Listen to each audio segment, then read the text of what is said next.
If he wants to rock, he rocks. If he wants to roll, he rolls. He can roll with the punch as long as he feels like he's in control. If he wants to stay, he stays. If he wants to go, he goes.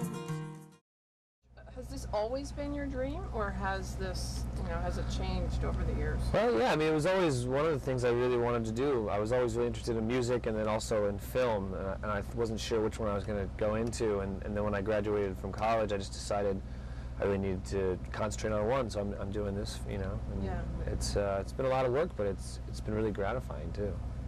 And would you say that your grandmother was the most musical person in your family? Yeah, I mean, we had a pretty musical family in general, but yeah, I mean, my grandmother and then, my parents, they were really good on kind of, educating us about culture and art and stuff like that, and,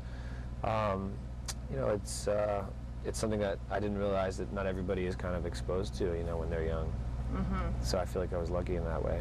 Yeah, and she did a lot of, she played the violin or Yeah, viola? she played the viola, and she would get hired by a lot of artists when they would come through town, so she played with Ray Charles, Smokey Robinson, Barry White, Tony Bennett, all kinds of people, so yeah. it was really cool, Yeah, that's cool. Yeah. Now, when you actually, the first record deal you had, right, was with Maverick Records. Right, And yeah. when that went kaput, you did the first album on your own, right? You Yeah. released that on your own, right?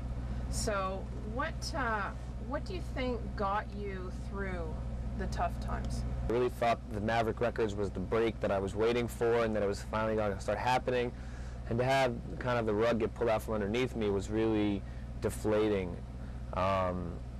But I went out and I did some shows anyway while I was kind of figuring out what was going on, and I played for people, and I remembered that I really loved performing, and I really loved songwriting, and I had a lot of fans that were genuinely excited about the new music, so that kind of really helped to keep me going, and I felt like I had to prove something to myself.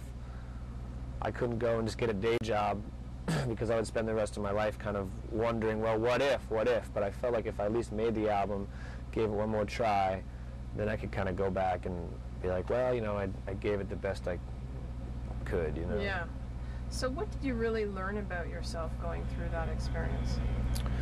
I learned that you kind of, is a lot of, I mean, at least with this stuff, it's a lot of persistence, and it was cool, though, to kind of test myself and put everything on the line and really just go for it. And, the album was a lot of fun to make as a result, because it was really, there wasn't a lot of other people involved with it. It was really kind of just me doing what I wanted to do, and that was a lot of fun. And that could have gone better, right? No, that was actually this album that came out, Sounds Like This. Oh, really? Yeah. So what about those earlier CDs then? Those were earlier, and they were always kind of, like, That Could Have Gone Better was a demo CD, and then Before I Sold Out was a live CD, and they were always stalling before I could make a real album, which was taking forever and always, never quite happening. So I made Sounds Like This on my own and put it out. Yeah. And now Warner Music is taking it. Yeah. What would you say, which track do you think reflects that CD probably the best in terms of, I don't know, the mood and kind of where you're I mean, it's kind of always changing which songs are my favorite, but a song I'm really proud of is a song called Oh, off Sounds Like This, and I wrote it in a period where, in between that period when I was waiting for the label to make up their mind if they wanted to keep me or not, and they ended up dropping me, and it's a song about remembering to listen to other people and not to get so bogged down in your own life that you kind of forget about everything else, and that sometimes it's good you can learn from other people, Yeah. Now, you said that on the cover of this CD, you had a friend of yours illustrated it? Yeah. And it's all different, like part of your journey? Yeah, exactly. It's kind of a collection of all the things that got me up to that point, and I really like the cover a lot. It was a good friend of mine from high school, and she did it, so. Now, what do you think you would add to that cover now that has happened in the meantime that would be, Yeah, something and important? there's been a lot of new things since then.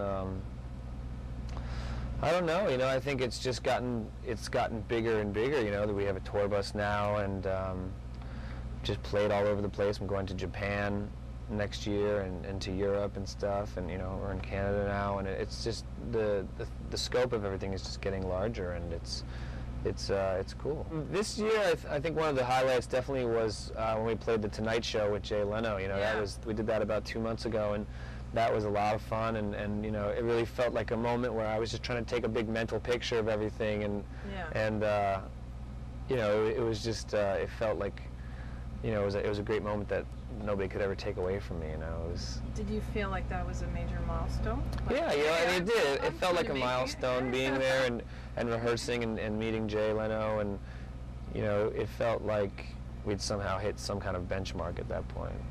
So how would you define your relationship with Perez Hilton? Because I know that he's really helped put your name out there. Yeah, Is there definitely. something about him that, I don't know, that would be cool for us to know, that you know about him?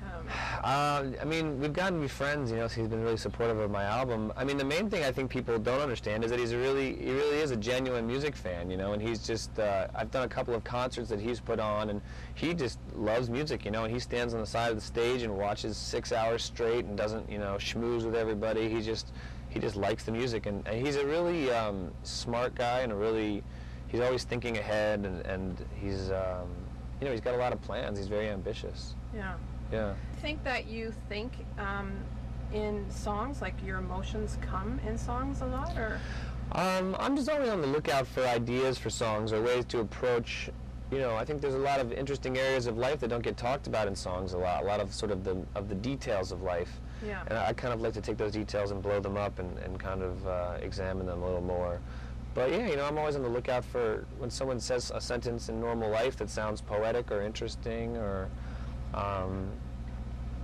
it's different. I write songs differently than I did a few years ago because now it's gotten to be much more of a profession, and I try to. It's hard. It's really hard to mix something that I'm really passionate about, but also happens to be my job. It sometimes can blur the lines a little bit between art and commerce, I guess. Yeah. What would you say your greatest life lesson has been? My greatest life lesson? I think to be true to myself. I think that was a big thing I learned from all the Maverick stuff. Was a lot of other people can put their ideas in your head, but you really have to follow your own gut, and hopefully you've got a good moral compass. And I think that's been the main thing, is to kind of be true to myself, to trust my instincts, and to work hard. What's the best advice you've ever been given? I don't know. These days, a good mantra that I got from my manager is control your controllables, which means, do the best you can with the things that you have power over, and then let the rest, take care of itself.